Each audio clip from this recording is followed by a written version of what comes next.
channel. I'm Tina, and I wanted to cover today a topic that is so dear to my heart. I know, bloating, indigestion, constipation. Those things are like my obsession. No, I'm just kidding. Actually, I've just had a lot of issues with them, so I have a lot of experience and probably a lot of expertise that you probably won't find very easily unless you're like me and you research like almost every day something to solve the issue, or a diet that would fix it or whatever. So I thought I'd share with you just five tips that you can actually try in your current lifestyle. And I'm sure you haven't heard of these tips because I learned them through just a lot of experience through doctors, homeopaths, medical, So I've been experiencing bloating, indigestion, and even constipation. Yes, it's bad sometimes. For the past, I would say about 3 years after I was diagnosed with hypothyroidism. So if any of you are hypothyroid or have PCOS, I have both, woohoo, fun is, then you will understand this. I hope I can offer some great insight and some great tips that you can apply right now. So the first one I'm going to tell you is avoid things that have sweeteners such as like xylitol, sucralose, erythritol. You can stick with stevia. Stevia seems pretty safe, at least with me. But the other ones, it's like severe bloating. So I would definitely avoid them because what they do is they draw water into your intestine. So when you ingest them through your whey proteins, through sugar-free beverages, through whatever, basically the water gets attracted into your colon and then you just blow up like a freaking balloon. And out that and see. Maybe just substitute stevia or actually use real sugar, use dates, use bananas, use real fruit and see the difference. Second, probably one of the second most important tips I can give you is food pairing.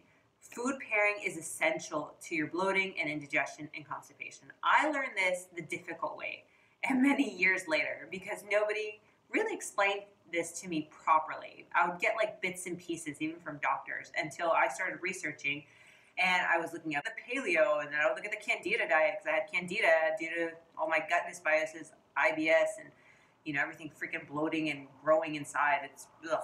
I've tried everything.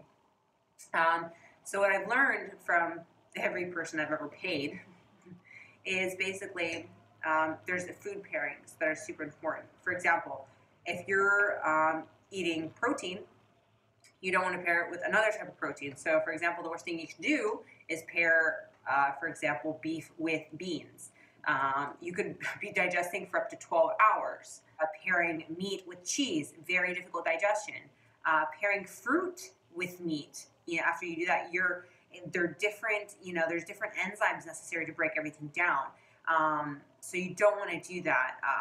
I found like a few graphics. I'm going to share them on my Instagram, actually, if you want to go onto my Instagram, tinadimu.fitness, and I share how to pair them more properly. Even certain fruits, like maybe it might be better just to eat bananas alone instead of pairing bananas, for example, with oranges. So it's about paying attention to your body and understanding food and food pairings. So for me, that was super eye-opening. So what I do is I have recently become onto like more vegan, more plant-based. I don't even do mock meats. So I would say I'm plant-based. I do partially raw and partially cooked. I try to stick to raw because I do see some benefits, but I also do cooked. So again, I'm really new to this. If you're interested in learning more and things I'm trying out for my own gut, for my thyroid, then I'm happy to share more of why I'm doing this, but that's the reason I'm majority of doing this, more for my health and being able to fix everything because your thyroid controls your gut. So if you're wondering why you have such digestive issues, bloating, you might want to see your thyroid.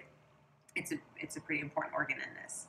So food pairings was a big one. The third one that I find is exercise. My cat. you want to exercise. So that would mean even walking. If you can walk for an hour a day, maybe half an hour in the morning before you start work or in your lunch break, or take small walks, the more exercise and activity that you have, even a standing desk, the more activity that you have, the better it'll help your digestion and bloating. Like after you eat, that's the best time to go walking. So the food isn't just like circulating all over the body. You know, you can like walk, help your liver process and things like that, and all your enzymes start working, and you won't feel as tired. So that's something I do because I work at a desk job, and you know it gets really uncomfortable. Like I just like move around. Your gallbladder's like crushed here, so it can't properly produce the bile to break things down. So walking, some type of exercise is super, super, super helpful. My fourth biggest tip is with your food, you can try things like digestive enzymes. I take them with every meal. So I take super enzymes from Now. So those are my favorite. And I take those with every meal. I also sometimes take HCl, but usually HCl is more if you eat like protein. So if I'm eating more plant-based protein, I don't need it as much. I don't see as much indigestion personally. So how you can tell how many to take? Well, you take one and see how that feels. You take a second one and see how that feels. If you start feeling like you're having some acid reflux, or it's kind of like a warming, like you just drink like warm tea in your stomach, then that's too much for you. There's times where I've taken up to 6. And then I taper down, because as it kind of heals, if you do like the right protocol and it starts healing, you'll need less and less. But at the moment, I still take them with every meal. I feel like I digest better, especially in the evening if I eat late and after 2 hours I need to go to bed. I don't wake up so bloated. One that has saved me. I cannot recommend digestive enzymes enough. So I will have a link below. Like you can check the ones I like out. I've tried about 4 or 5 different brands from Life Extension. I've tried some like other ones from IRB as well. But these are the ones I love. I buy them. They're in my life. And the 5th tip I can offer is avoid carbonated drinks. Okay, so if you're drinking carbonated drinks, take them out and see how it works, because the bubbles, you can adjust them, you're swallowing gas, and it's just causing like unnecessary bloating, especially if you're drinking the diet sodas that have the sucralose in them. Oh, you're just making it so much worse. So just by taking that out, you might see a difference. So those are things I could deal with about bloating that I can offer you as advice and some help to try. For constipation, things that I have tried, so I've tried about everything. So when it happens, it's just a nightmare.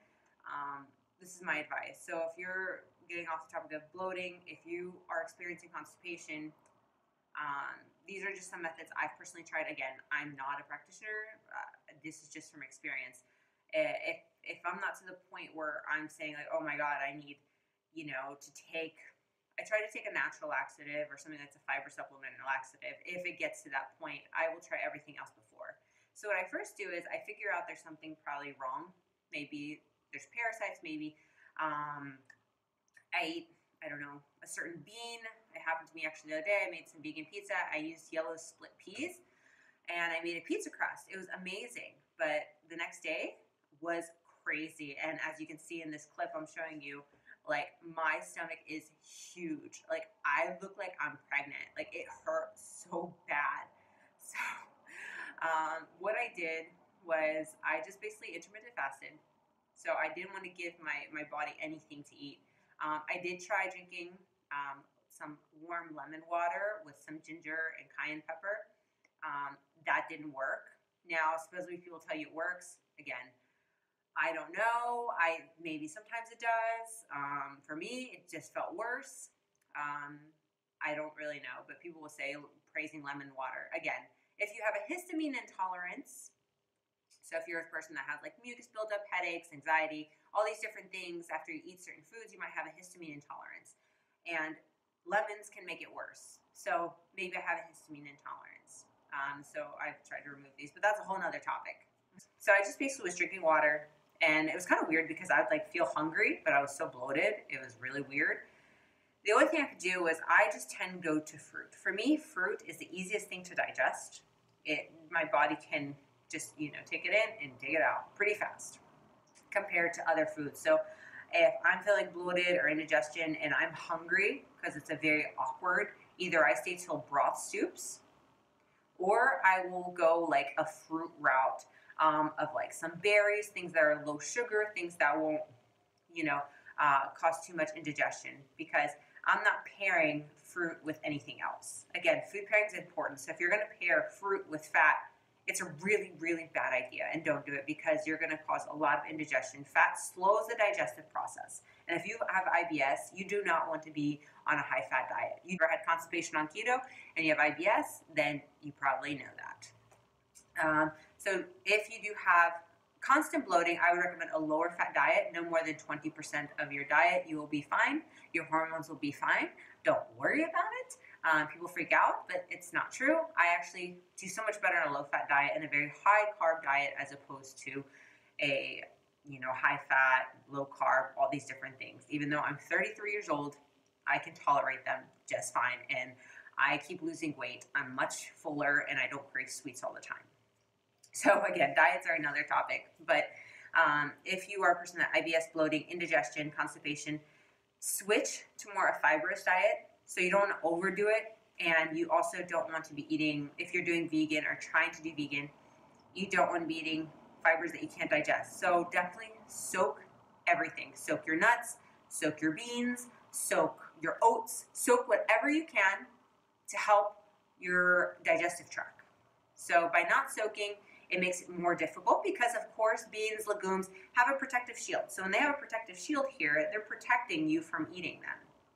So when you soak them or sprout, you're removing that. So I'm more of a sprouter than a soaker. So I will let them sprout for 3-4 days. They'll get like a little, sprout. I stick to lentils. Lentils for me feel safe, and black beans, I don't.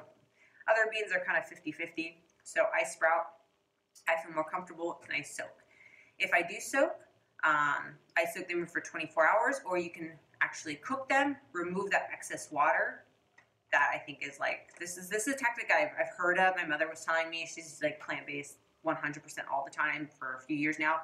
But she just recently shared with me that you could actually cook them in water, and then you drain them to remove basically the anti-nutrients, and then you can cook them again. It's just a process. But again, don't quote me on it. You can look it up if that's something you're interested in. And the other thing, just like avoid like red meats. They cause a lot more bloating and indigestion. And there's science behind it. There's many journals that have been published about it. Like I said, I love red meat, but I've taken it out. I've switched to more of a plant-based, and I'm doing much better. I feel much better. I also tried like a histamine diet to take out some foods, and that also helped. And as I add them back in, I can see the difference and understand how I feel on them. So I hope that helped. That was a lot of information. But let me know below what you think. If you do have problems, if you can relate to me with either IBS, hypothyroidism, PCOS, and all the fun stuff that comes with it. I'd love to hear your story, and if you do have some tips to share, that would be great with your experience on different diets, because I'm always learning. So see you guys later.